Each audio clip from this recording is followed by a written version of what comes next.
এই নির্বাচন কমিশন আগামী নির্বাচন কমিশন হিসেবে কাজ করার সম্পূর্ণ আস্থা হারিয়ে ফেলে। নূর ভাই চিকিৎসা শেষে দেশে ফিরে এসেছেন, সো এটাতে খুব দ্রুত সময়ের মধ্যে হয়তো একাধিক আলোচনা হবে।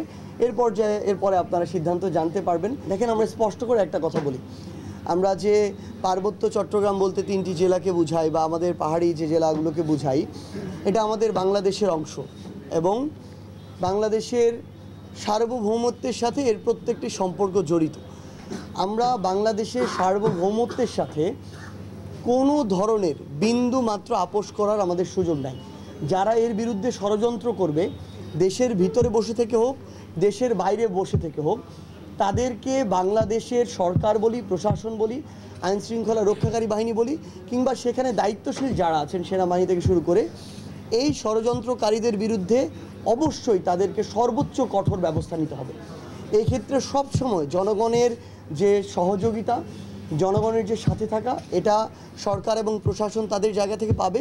এবং আমরা স্পষ্টভাবে এটাও মনে করি যে অন্যান্য যে রাজনৈতিক দলগুলো রয়েছে তাদেরও এক্ষেত্রে সর্বোচ্চ সহযোগিতা থাকবে। আমাদের জায়গা থেকে আমরা দেখেছি বাংলাদেশের বিভিন্ন জেলা দিয়ে ভারত পুশিং করার চেষ্টা করেছে। আমরা দেখেছি ভারতের মিডিয়া যেগুলো রয়েছে সেগুলো এক একটা প্রোপাগান্ডা মিডিয়া হিসেবে নিজেকে হাজির করেছে, শুধুমাত্র প্রোপাগান্ডা ছড়ানোর জন্য, টিআরপি পাওয়ার জন্য নিজেদের ওই মিডিয়া নামক প্রতিষ্ঠানগুলোর দেউলিয়াত্বের প্রমাণ দিয়েছে। আমরা মনে করি যে আমাদের জনগণকে, রাজনৈতিক দলকে, সরকারকে ঐক্যবদ্ধভাবে এই সকল প্রোপাগান্ডা এবং অপচেষ্টাকে প্রতিহত করতে হবে।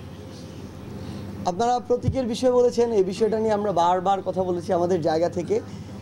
একদম স্পষ্ট লাইন, যেহেতু আমাদের শাপলা প্রতীক পেতে আইনগত কোনো বাধা নেই, তাই এনসিপি আগামী নির্বাচনে শাপলা প্রতীকেই অংশগ্রহণ করবে, অন্য কোনো অপশন নেই।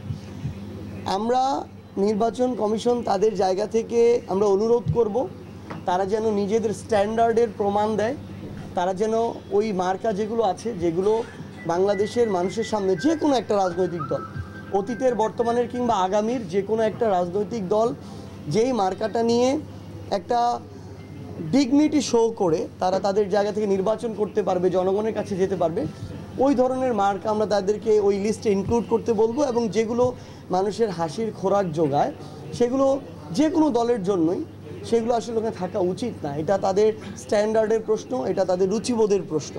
আমরা আহ্বান করব তারা যেন এটা নতুন করে এই তালিকাটা ঠিক করেন তাদের জায়গা থেকে। এবং এই নির্বাচন কমিশন অভ্যুত্থান পরবর্তী বাংলাদেশে একটা স্বাধীন সাংবিধানিক প্রতিষ্ঠান হিসেবে যদি তাদের স্বকীয়তা বজায় না রাখতে পারে, যদি কোনো প্রভাবের দ্বারা প্রভাবিত হয়ে আমাদের এই ন্যায়সঙ্গত অধিকারটা আমাদেরকে না দেয়, এনসিপিকে শাপলা প্রতীক না দেয়, আমরা মনে করি এই নির্বাচন কমিশন আগামী নির্বাচন কমিশন হিসেবে কাজ করার সম্পূর্ণ আস্থা হারিয়ে ফেলে।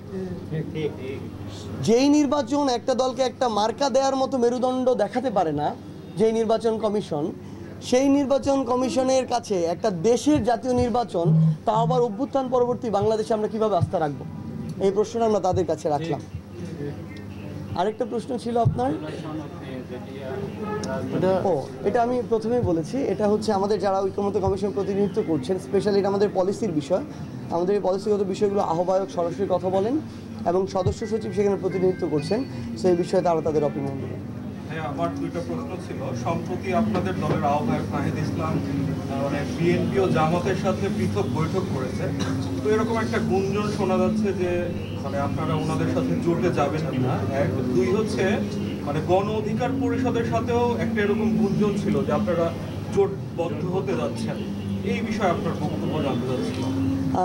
এটা হচ্ছে অভ্যুত্থান পরবর্তী বাংলাদেশের অন্যতম একটা অর্জন, যে এই মুহূর্তে বাংলাদেশের প্রধান রাজনৈতিক দলগুলো একে অপরের সাথে বসছে, আলোচনা করছে, কথা বলার দ্বার উন্মুক্ত আছে। আমরা এর আগে দেখেছি এক যুগ ধরে কারো মুখ দেখা দেখিও ছিল না, বরং যতটা কটূক্তি করা যায়, একজনকে ছোট করা যায়, অপমানিত করা যায়, এটাতেই যেন অনেক বড় প্রাপ্তি ছিল। তো এই নোংরা কালচারটা থেকে আমরা বের হয়ে আসতে পেরেছি, এটা একটা ভালো দিক। খুব স্বাভাবিকভাবেই সামনে নির্বাচন, রাজনৈতিক দলগুলোর মধ্যে নানা আলোচনা হবে। দেশের স্বার্থকে প্রাধান্য দিয়ে, জনগণের স্বার্থকে প্রাধান্য দিয়ে যদি একাধিক রাজনৈতিক দল একটা অ্যালায়েন্সে আসে, ইলেকট্রাল অ্যালায়েন্স, এটা খুবই স্বাভাবিক। এনসিপি তাদের জায়গায় দেশ এবং মানুষের স্বার্থগুলোকে প্রাধান্য দিয়ে ওই নির্দিষ্ট প্যারামিটারগুলোকে সামনে রেখে যদি একাধিক দলের সাথে আলোচনা করে এবং তারা যদি ওই বিষয়গুলোতে একমত হয়, তাহলে তো তাদের সাথে অ্যালায়েন্স করতে সমস্যা নেই। সো এখানে দিন শেষে সবচেয়ে গুরুত্বপূর্ণ বিষয়টি হচ্ছে যে আপনি জামায়াত বলেন, বিএনপি বলেন, অন্য কোনো রাজনৈতিক দল বলেন, আমরা আমাদের যে চিন্তা ভাবনা, আমরা বাংলাদেশ এবং বাংলাদেশের মানুষকে সামনে রেখে, জুলাইয়ের মানুষের যে একটা তীব্র আকাঙ্ক্ষা ছিল সেটাকে সামনে রেখে আমাদের লক্ষ্য উদ্দেশ্যগুলো আমরা ঠিক করেছি। এগুলোর সাথে যাদের মিলে যাবে তাদের সাথে আমাদের একসাথে ইলেকটোরাল অ্যালায়েন্স খুব একটা বাধাগ্রস্ত হবে বলে আমরা মনে করি না। আর গণ অধিকার পরিষদের ক্ষেত্রে যদি বলি, তাদের সাথে এখনও একটা একীভূত হওয়ার পজিটিভ আলোচনা চলছে, কিন্তু আলোচনা এখন পর্যন্ত শেষ হয়নি বা সমাধানে পৌঁছায়নি। আমরা আশা করছি যে এটার খুব দ্রুত সময়ের মধ্যে, যেহেতু নূর ভাই চিকিৎসা শেষে দেশে ফিরে এসেছেন, সো এটাতে খুব দ্রুত সময়ের মধ্যে হয়তো একাধিক আলোচনা হবে। এরপরে আপনারা সিদ্ধান্ত জানতে পারবেন যে এখানে কোনো অ্যালায়েন্স হচ্ছে নাকি একীভূত হচ্ছে নাকি কোনোটাই না হয়ে স্বতন্ত্রভাবে ইলেকশন করছে। Thank you so much. আসসালামু আলাইকুম। নতুন বাংলাদেশ গড়তে এলো জুলফিকার স্টিল। জুলফিকার স্টিল, ইস্পাত দৃঢ় অঙ্গীকার।